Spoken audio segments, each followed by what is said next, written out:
arba aš kuriu natūralią kosmetiką, arba aš kuriu bendro naudojimo. Teko tada apsvarstyti, o kokios mano vertybės. Nes pagaminti kosmetiką, kurioje gali būti bendra sudėtis visi ingredientai, ar ne?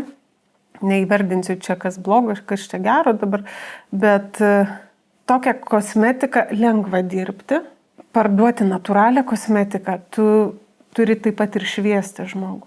Tu turi padėti jam suprasti, kodėl jinai reikalinga, kodėl jinai vertinga. Ir naudodama natūralią kosmetiką, pradžioje buvo toks įsitikinimas, kad jau čia užtepsiu tą kremą natūralų ir čia visos problemos baigsis. Bet vėliau ateina supratimas, kad natūrali kosmetika tai yra gyvenimo būdas. Tai yra tavo vertė, ir kurią pirmiausia savo rodai, o ne aplinkiniams. Tu supranti, kodėl tu ją naudoji, kodėl tau jos reikia ir tu naudoji ją savo. Jeigu tu pasirinkai valgyti sveikai, tu susidėlioji prioritetus, kodėl tu taip darai, ką tau tai duos ir kodėl tau to reikia. Tas pats yra ir su natūralia kosmetika. Taip pat yra su meditacija. Jei tikrai sunku pradėti medituoti, bet tu susidėlioji prioritetus, kodėl tu tai darai. Ta pačia natūralią kosmetiką dažniausiai žmonės pasirenka tada, kai ateina kažkokios problemos.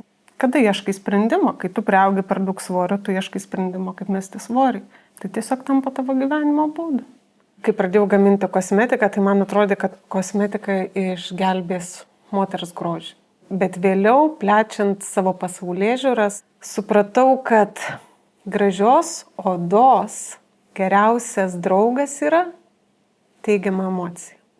Taigi, nenatūrali kosmetika turėtų būti pirmumas jūsų gyvenime. Pripažinkime savo pačios, atsistokime į veidrodį, kai esate geros nuotaikos, kai ir jūsų oda švyti.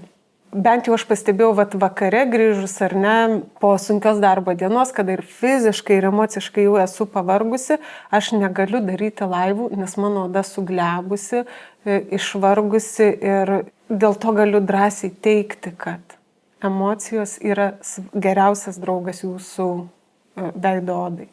Ne geriausia, ne natūraliausia kosmetika, bet tai, kaip mes jaučiamės. Tai yra pirmoji vieta. Antroji vietoje tai yra tai, ką tu dedi į burną. Ir tik trečioji vietoje kosmetika. Pirmiausia, priimu save, myliu, koks esu. Antra, dedu į save ir stiprinu save. Trečia, tai yra natūrali kosmetika. Tai 3 dalykai. Mąstau pozityviai, valgau sveikai ir lepinu save iš išorės.